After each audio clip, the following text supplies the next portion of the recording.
Hi, my name is Kim Alter. I own a small restaurant called Nightbird in Hayes Valley in San Francisco. And I'm down here at one of my favorite places, the Ferry Building, supporting K&J because it's Pluot season, and I'm super excited to work with her fruit today. Pluots have this beautiful skin.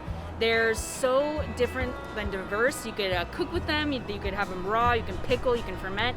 There's just so many different techniques that you can utilize Pluots with, and I love the flavor and the texture. I think everything should be picked at a farmer's market. I get my vegetables from 5 different days, 8 different farmers markets because we have relationships with different farmers, but Pluots in particular, well, K&J is only at 3 farmers markets, so I've got to go on the days they're there. But secondly, just you know where they came from, you know when they were picked, you know who planted them, you just know everything about that fruit.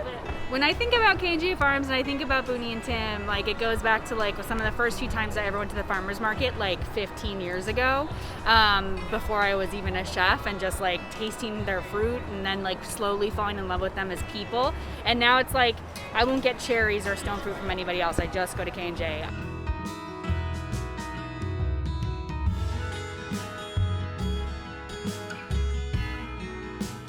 Hi, I'm Aomboon Deasy. I'm a proprietor of K&J Orchards, which was originally started by my parents, James and Kalayana.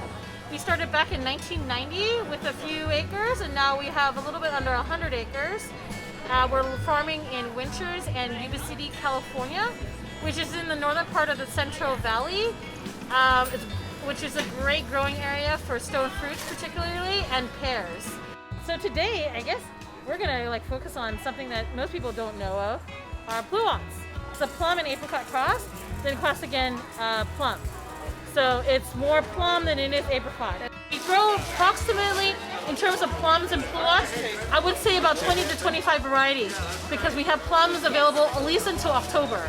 The way to pick a pluot is pluots are traditionally firmer than a plum when you eat them. But you press your thumb down a little bit. If it just gives a little bit, it's ready to go. If it pushes down a little too far, it's a little too gone. If it's still firm, but it's a little too green. What do you do when you... My favorite thing to do with pluots is to slice them up in the morning, and I put them with Greek yogurt and some granola, and a little bit of Splenda too, because I like them just a little bit sweet. And just eat them out of hand and in a bowl that way. I think they're the best ways. Or you can make a tart out of them, but I like them fresh. Just natural? Yeah. Simple? Cut and... That's why you're the farmer and I'm the chef. Oh, she makes great food, by the way.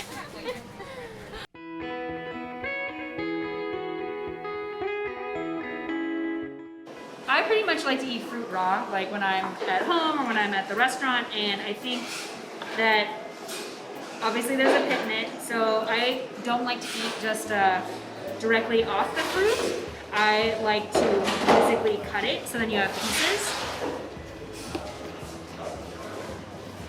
I personally just eat it like that when I'm doing it, but let's say you're doing something for a galette or a pie, and you just can make slices. That was a terrible slice because it's knife. Here we go. I like to put my tip where I'm gonna go down, so you get pretty even-ish, and then that's a snack normally. You could look at this and maybe think that there's waste. So if I was just eating it, I would take this. But at the restaurant right now, we're doing a dish with pluots. We're cutting them in halves, and then we're searing them. No oil, just a little bit of salt. The char, it's going to char from the sugar that's in it, so it's not going to be overly sweet. It's going to give it a bitterness, so you can apply it to a savory application like what we're doing right now with shima aji, and then we're curing it, so it's a raw fish dish with cooked pluots. Then we pickled some to make a vinaigrette with aged miso ramps, and then we just slice some raw like this.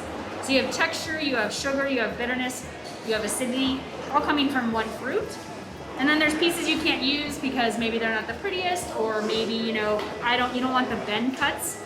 So then I reserve those, and we have a small bar called Linden Room, which you can easily do this at home. But we take a base alcohol. For me, it's gin. And then we'll kind of infuse the flavor. The skins are gonna give it like a nice like tannin. This inside's gonna give it a nice sweetness, and then the seeds give it almost like an almondy slight flavor. So we'll infuse it with like herbs. Right now we're doing tarragon, so tarragon, pluots, and gin. We'll cook it at 55 degrees Celsius. You don't want to go above that because it will start, the alcohol will disappear, and you don't want that to happen. And then we'll take any other leftover pluots and make a juice out of it. And then we have a tarragon pluot cocktail, a little bit of ice, some crushed fruit and sliced fruits on top, and some fresh herbs, and you have a cocktail. So one piece of fruit can get you a drink, a salad, anything you want. And then like something like near the end of the season, when Boonie has a ton of fruits, let me just go like this just because they're so beautiful. When you have a ton of fruit and you don't know what you're gonna do with it, but maybe you want to have some pluots, like, in what month comes out for October? November. November or December. I like to ferment stone fruit. So whether it's peaches or pluots or plums, I save the seeds and I'll make ice cream, or literally my last menu had a peach pit and leaf infused with cream. You can do the same with pluots. And then I will add a salt water. Normally for me it's like between 4 and 6%, and ferment them, and then bag them, and then you have them for a long time, and then you can have almost like a jam in a sense. You could just make jam out of it. You could puree a bunch of it, freeze it, keep it for like your smoothies in the morning, or for a cocktail, like, in December. You want something light and refreshing, not so like heavy. When you kind of only have apples and pears, like going into the winter, it's nice to have a stockpile of these that hold well. There's just so much that you can do besides making like a pie, which is amazing, but I really like, I don't even know how it came about, but I mean, like, normally when you think fish and fruit, the dish is really beautiful right now that's on our menu, not to like pat my own back, but like, I think it's the fruit that makes it for sure.